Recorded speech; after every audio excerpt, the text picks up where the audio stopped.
سیرت نبی رحمت صلی اللہ علیہ وسلم چیپٹر 9.1 غزوہ احزاب شوال 5 ہجری۔ یہود کو براہ راست مسلمانوں سے ٹکرانے کی جرأت نہ تھی۔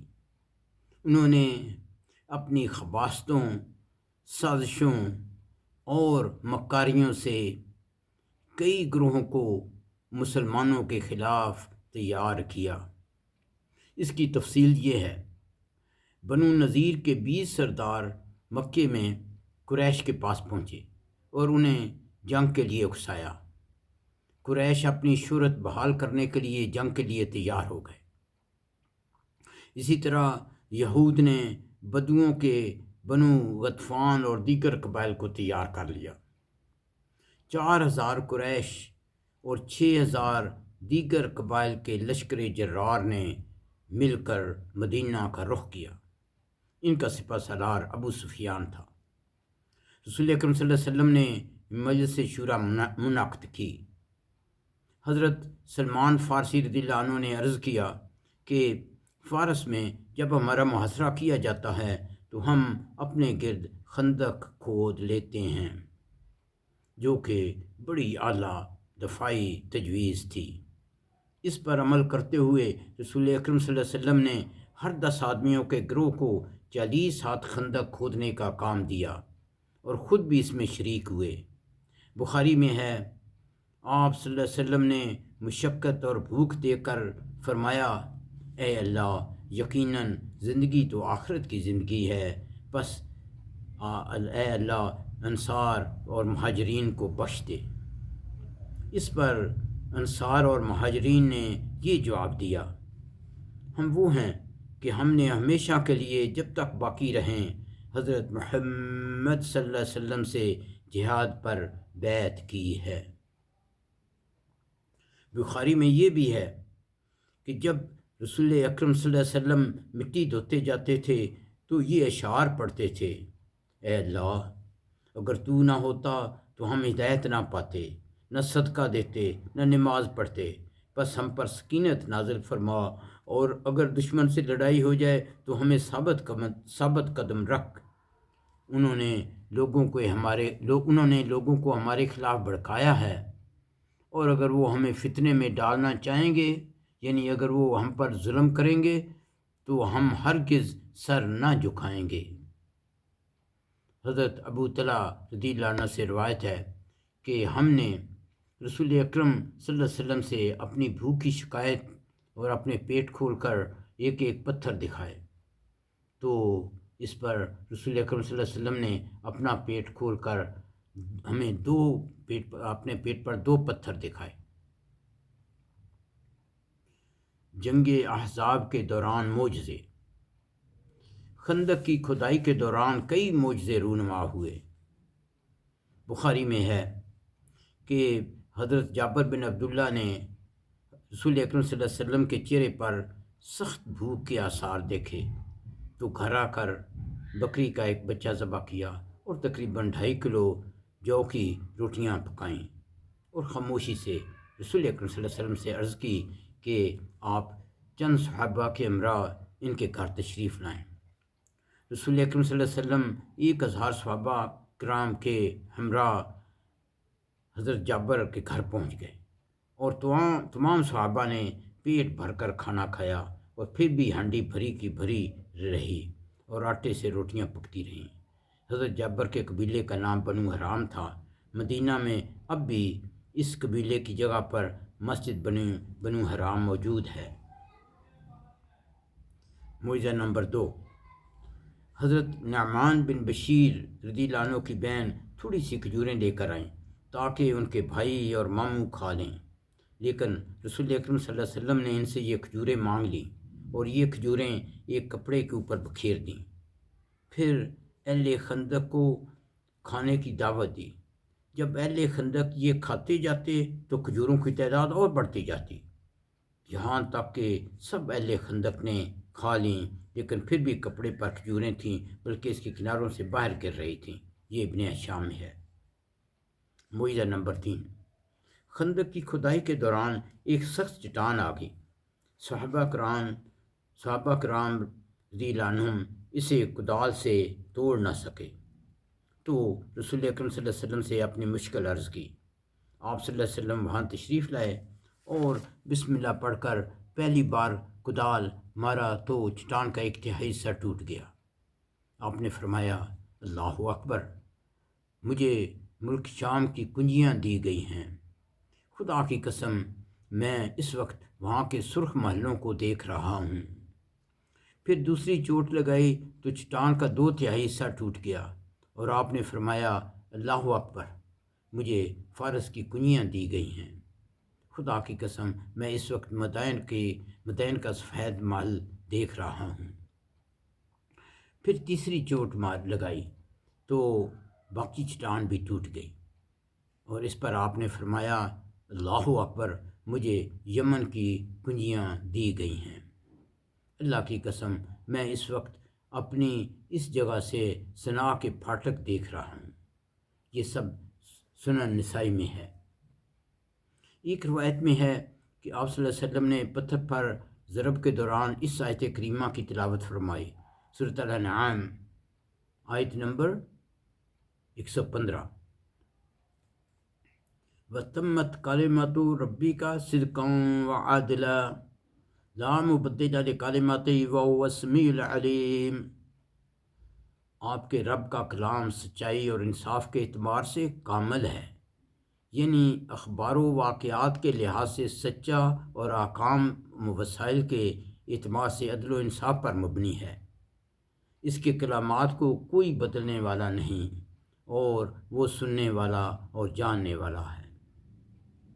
مخلصین مومنین یہ پیشین گوئیاں سن کر بہت خوش ہوئے، لیکن منافقین آنکھوں ہی آنکھوں میں رسول اکرم صلی اللہ علیہ وسلم اور مومنین مخلصین کا مذاق اڑانے لگے، کہنے لگے کہ پیٹ پر پتھر باندھے ہوئے ہیں اور کیسر و کسریٰ اور یمن کو فتح کرنے کے خواب دیکھ رہے ہیں۔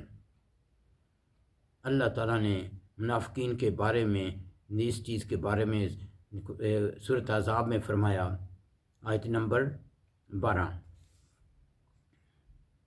اور جب منافق اور جن لوگوں کے دلوں میں روگ یعنی بیماری ہے کہنے لگے ہم سے اللہ اور اس کے رسول نے جو وعدہ کیا ہے وہ صرف دھوکہ ہے، اس پر اللہ تعالیٰ نے یہ آیت نازل فرمائی، سورۃ آل عمران، آیت نمبر 26، قل اللہم مالک الملک تؤتی الملک من تشاء وتنزع الملک ممن تشاء وتعز من تشاء وتذل من تشاء بیدک الخیر انک علی کل شیء قدیر۔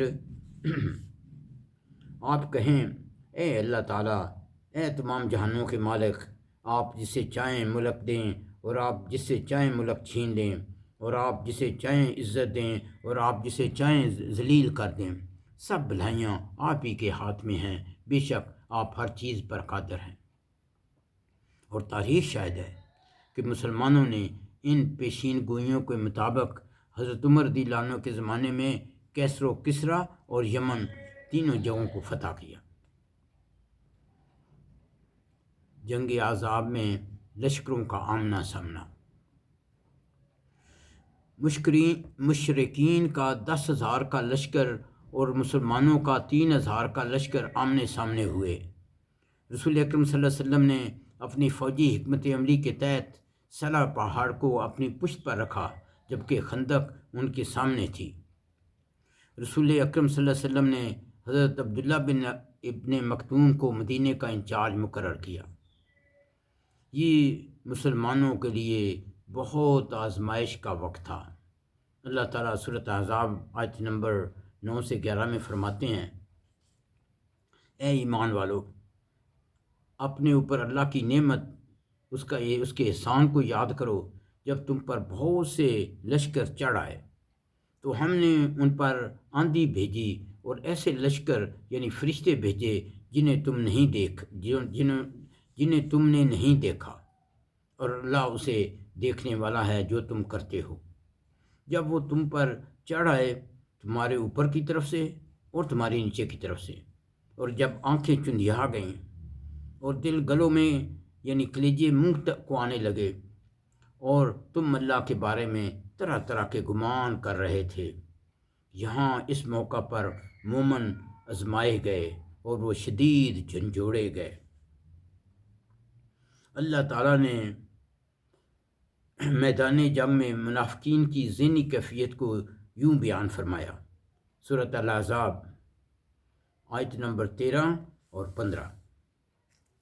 اور جب ان منافقین میں سے ایک گروہ نے کہا، اے مدینہ والو، تمہارے لیے کوئی جگہ ٹھکانہ نہیں، لہٰذا تم لوٹ چلو، اور ان میں سے ایک گروہ رسول اکرم صلی اللہ علیہ وسلم سے اجازت مانگتا تھا، وہ کہتے تھے بے شک ہمارے گھر غیر محفوظ ہیں، حالانکہ وہ غیر محفوظ نہیں تھے، وہ تو صرف فرار چاہتے ہیں، حالانکہ وہ اس سے پہلے اللہ سے عہد کر چکے تھے کہ وہ پیٹھ نہیں دکھائیں گے اور اللہ سے کیا ہوا وعدہ پوچھا جائے گا۔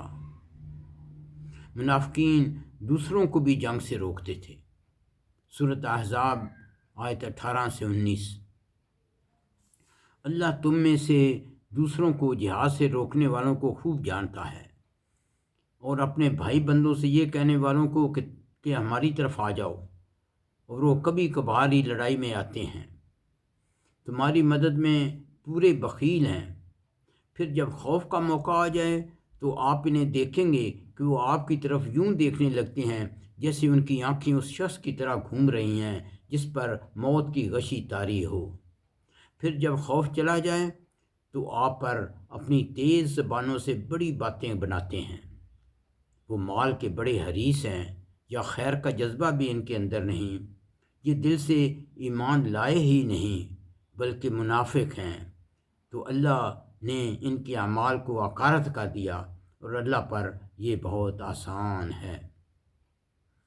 اس کے مقابلے میں اللہ تعالیٰ نے مومنین مخلصین کی ذہنی کیفیت بیان فرمائی، سورۃ الاحزاب آیت 22 اور 23۔ اور جب مومنین نے لشکر کو دیکھا تو وہ کہنے لگے، یہ ہے جس کا ہمیں اللہ اور اس کے رسول نے وعدہ کیا تھا، اور اللہ اس کے رسول نے سچ کہا تھا کہ ابتلا و امتحان سے گزارنے کے بعد تمہیں فتح و نصرت سے امکنار کیا جائے گا۔ اور اس صورتحال نے ان کے ایمان اور جذبہ فرمانبرداری میں اور اضافہ کر دیا۔ مومنوں میں کچھ ایسے آدمی ہیں کہ انہوں نے اللہ سے جو عہد کیا تھا وہ سچ کر دکھایا، یعنی جم شہادت نوش فرمایا۔ بس ان میں سے کچھ ہیں جو اپنی نظر پوری کر چکے، اور ان میں سے کچھ ہیں جو انتظار میں ہیں، اور انہوں نے اپنی نظر یا عہد میں کوئی تبدیلی نہیں کی۔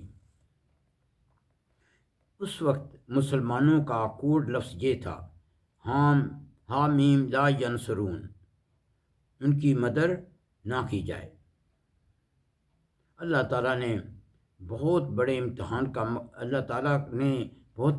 کا مقصد یہ بیان فرمایا، سورۃ الاحزاب آیت 24، یہ اس لیے ہوا تاکہ اللہ سچے لوگوں کو ان کی سچائی کا بدلہ دے، اور اگر وہ چاہے تو منافقوں کو سزا دے یا ان کی توبہ قبول فرمائے، یعنی انہیں قبول اسلام کی توفیق دے دے، بے شک اللہ بخشنے والا مہربان ہے۔ اب غزوہ احزاب میں طرفین میں مقابلہ۔ مشرکین خندق کو دیکھ کر حیران رہ گئے اور غصے سے چکر کاٹنے لگے۔ مسلمان ان پر تیر برساتے تاکہ وہ خندق پار نہ کر سکیں۔ ایک تنگ مقام سے عمرو بن عبدود، اکرمہ بن ابو جہل اور درار بن خطاب نے خندق پار کر لی۔ حضرت علی نے عمرو بن عبدود کو للکارا اور اس کا کام تمام کر دیا، باقی دونوں ڈر کر خندق سے پار چلے گئے۔ اس طرح سے وقتاً فوقتاً مقابلہ ہوتا رہا۔ مسلمان لڑائی میں اتنے مصروف رہے کہ ان کی کئی نمازیں فوت ہو گئیں۔ بخاری میں ہے، رسول اکرم صلی اللہ علیہ وسلم نے خندق کے روز فرمایا، اللہ ان مشرکین سمیت ان کے گھروں اور قبروں کو آگ سے بھر دے، کیونکہ انہوں نے ہمیں نماز وسطیٰ یعنی عصر کی ادائیگی سے روکے رکھا یہاں تک کہ سورج ڈوب گیا۔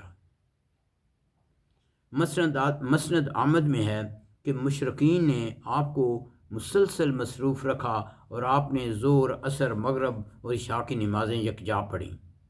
امام ثوری نے اس بارے میں فرمایا ہے، کیونکہ جنگ خندق کا سلسلہ کئی روز تک جاری رہا، پس کسی دن ایک صورت پیش آئی اور کسی دن دوسری۔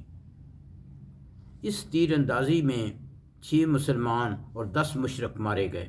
اس تیر اندازی کے دوران حضرت سعد بن معاذ رضی اللہ عنہ کو ایک تیر لگا جس سے وہ شدید زخمی ہوئے۔ آپ نے یہ دعا فرمائی، اے اللہ، مجھے تیری راہ میں جہاد کرنا بہت محبوب ہے، پس اگر قریش کی جنگ کچھ باقی رہ گئی ہو تو مجھے ان کے لیے باقی رکھ کہ میں ان سے تیری راہ میں جہاد کروں، اور اگر تو نے لڑائی ختم کر دی ہے تو اس زخم کو جاری کر کے اسے میری موت کا سبب بنا۔ یہ بخاری میں ہے۔ یہود کی مزید سازشیں اور عہد شکنی۔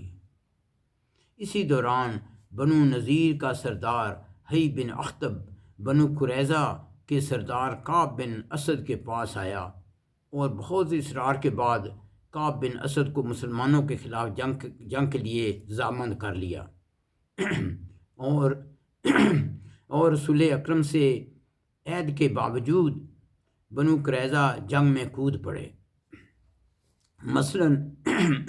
مثلاً ایک یہودی حضرت حسان بن ثابت کے فارغ نامی قلعے کے چکر لگا رہا تھا، جہاں رسول اکرم صلی اللہ علیہ وسلم نے مسلمان عورتوں اور بچوں کو رہائش پذیر کیا تھا۔ حضرت صفیہ رضی اللہ عنہ نے ستون کی ایک لکڑی سے اس کا کام تمام کر دیا۔ اس کا اچھا اثر یہ ہوا کہ غالباً یہود نے سمجھا کہ قلعے میں مسلمانوں کا حفاظتی دستہ موجود ہے، ورنہ اس قلعے پر حملہ کر کے مسلمانوں کا بہت نقصان کر سکتے تھے۔ یہ ابن ہشام میں ہے۔ جب رسول اکرم صلی اللہ علیہ وسلم کو یہود کی عہد شکنی کی خبر ملی تو آپ نے اس کی تصدیق کے لیے چند صحابہ کرام کو بنی قریظہ کے پاس بھیجا۔ ان صحابہ کرام نے یہود کی عہد شکنی کی تصدیق کی۔ ان نازک ترین حالات میں رسول اکرم صلی اللہ علیہ وسلم نے سوچا کہ دشمن کے مختلف گروہوں کو ایک دوسرے سے بے تعلق کر دیا جائے۔ آپ نے یہ سوچا کہ بنو غطفان سے مدینے کی 1/3 پیداوار پر مصلحت کر لیں تاکہ وہ اپنے قبیلے کو لے کر واپس چلے جائیں، لیکن صحابہ کرام نے آپ کو عرض کی کہ ہمیں یہ گوارا نہیں کہ ہم انہیں اپنا مال دیں، ہم تو انہیں اب صرف اپنی تلواریں دیں گے۔ آپ صلی اللہ علیہ وسلم نے حضرت سعد بن معاذ اور حضرت سعد بن عبادہ کی اس رائے کو درست قرار دیا۔ اللہ تعالیٰ کی مدد۔ اچانک بنو غطفان کے حضرت نعیم بن مسعود رضی اللہ عنہ نے اسلام قبول کر لیا اور آپ کی خدمت میں حاضر ہو کر عرض کیا کہ میری قوم کو میرے اسلام لانے کی خبر نہیں، آپ صلی اللہ علیہ وسلم مجھے کوئی حکم فرمائیے۔ رسول اکرم صلی اللہ علیہ وسلم نے اسے کہا کہ ان میں پھوٹ ڈالنے کی کوشش کرو۔ حضرت نعیم بنو قریظہ کے پاس گئے اور کہا، تم یہاں اپنے بال بچوں سمیت آباد ہو، جبکہ قریش اور بنو غطفان کو جب موقع ملا وہ اپنے علاقوں میں کوچ کر جائیں گے، پھر تمہیں اکیلے مسلمانوں سے لڑائی کرنی ہوگی۔ اس پر بنو قریظہ نے پوچھا کہ اب ہم کیا کر سکتے ہیں؟ حضرت نعیم نے انہیں تجویز دی کہ جب تک قریش اور غطفان اپنے کچھ لوگ آپ کو بطور یرغمال نہ دیں، آپ ان کے ساتھ جنگ میں شریک نہ ہوں۔ بنو قریظہ کو یہ رائے بہت پسند آئی۔ پھر حضرت نعیم قریش کے پاس گئے اور کہا، یہود مسلمانوں سے اپنی عہد شکنی پر شرمندہ ہیں، اور اس غلطی کی تلافی کے طور پر وہ چاہتے ہیں کہ آپ کچھ لوگ ان کے پاس یرغمال کے طور پر رکھیں، اور وہ یہ لوگ رسول اکرم صلی اللہ علیہ وسلم کے حوالے کر کے ان سے اپنے حالات استوار کر لیں۔ پس اگر وہ یہود تم سے یرغمال طلب کریں تو ہرگز نہ دیں۔ حضرت نعیم نے یہی بات غطفان کے پاس بھی دہرائی۔ اس طرح یہود، قریش اور غطفان کے کان کھڑے ہو گئے۔ اب جمعہ اور ہفتہ کی درمیانی رات قریش نے یہود کو یہ پیغام بھیجا کہ ہم یہاں قیام سے تھک گئے ہیں، کل ہم ادھر سے اور تم ادھر سے مسلمانوں پر حملہ کر دو، جیسے کہ سورۃ احزاب آیت 10 میں مذکور ہے کہ جب دشمن تمہارے اوپر کی طرف سے اور تمہارے نیچے کی طرف سے تمہارے اوپر چڑھ آئے۔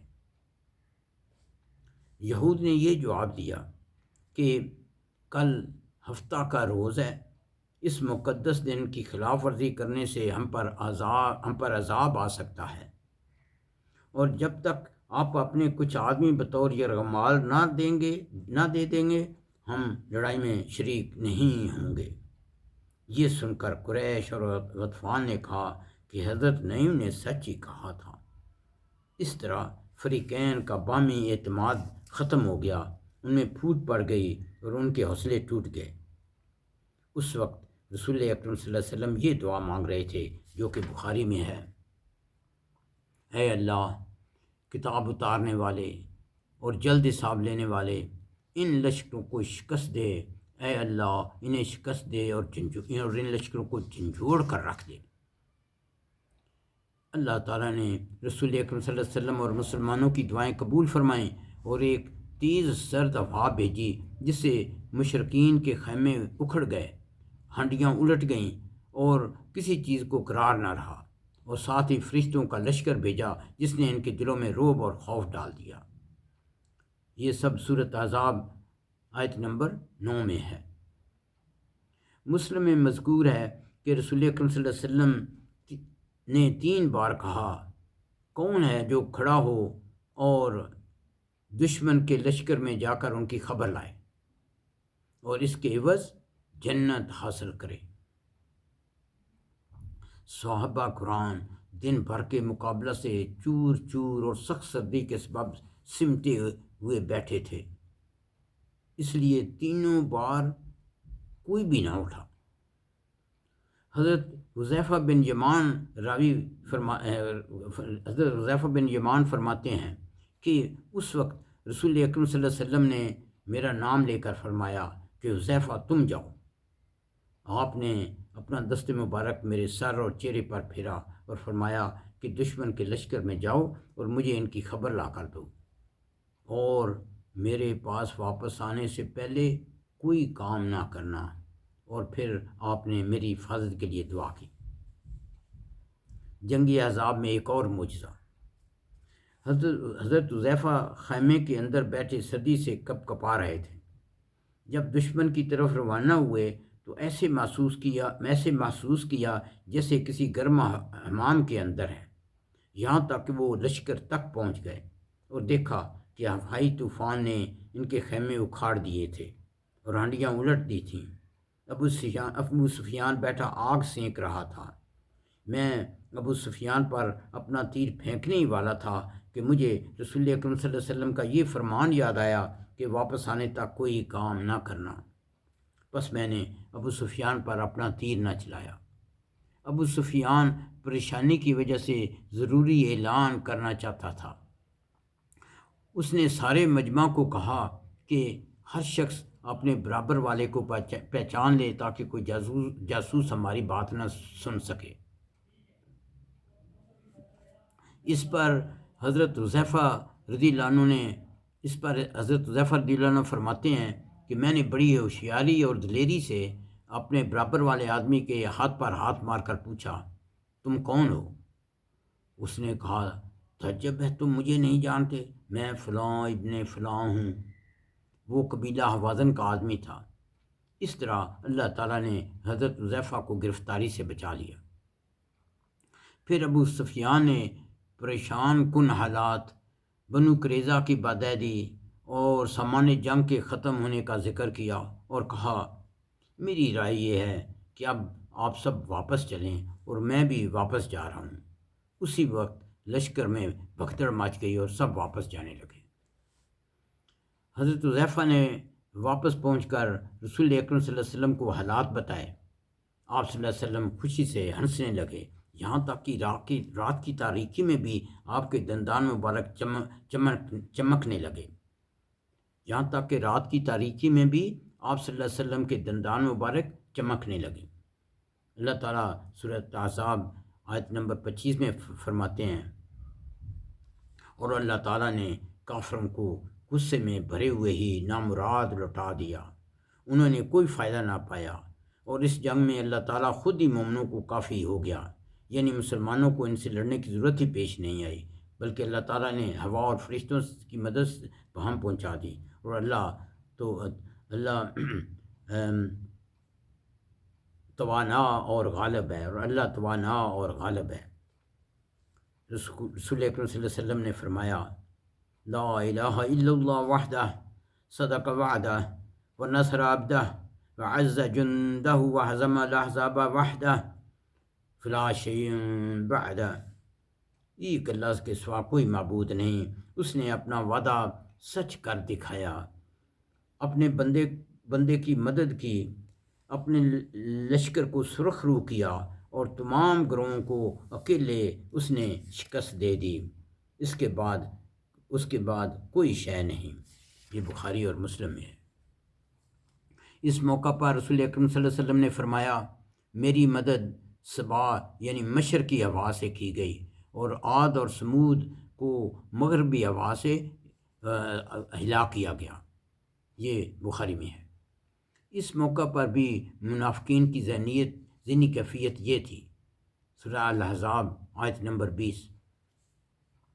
وہ منافقین گمان کرتے ہیں کہ کافروں کے لشکر ابھی نہیں گئے ہیں، اور اگر لشکر دوبارہ آ جائیں تو وہ تمنا کرتے ہیں کہ کاش وہ دیہات میں باہر نکلے ہوتے، سیران نشین ہوتے، تاکہ تمہاری خبریں پوچھتے رہتے، اور اگر وہ تم میں موجود ہوتے تو بھی کیا، نہ لڑتے مگر برائے نام۔ رسول اکرم صلی اللہ علیہ وسلم نے احزاب سے واپسی کے وقت فرمایا، اور پھر مدینہ تشریف لے گئے۔ آپ نے یہ فرمایا، اب ہم ان پر چڑھائی کریں گے، وہ ہم پر چڑھائی نہ کریں گے، اب ہمارا لشکر ان پر چڑھائی کرے گا۔ تاریخ شاہد ہے، اس کے بعد مسلمانوں نے دشمن پر حملے کیے، اور دشمن نے مسلمانوں پر حملے میں کبھی ابتدا نہ کی۔ سبحان اللہ، اللہ اکبر، الحمدللہ، ربنا تقبل منا انک انت السمیع العلیم وتب علینا انک انت التواب الرحیم۔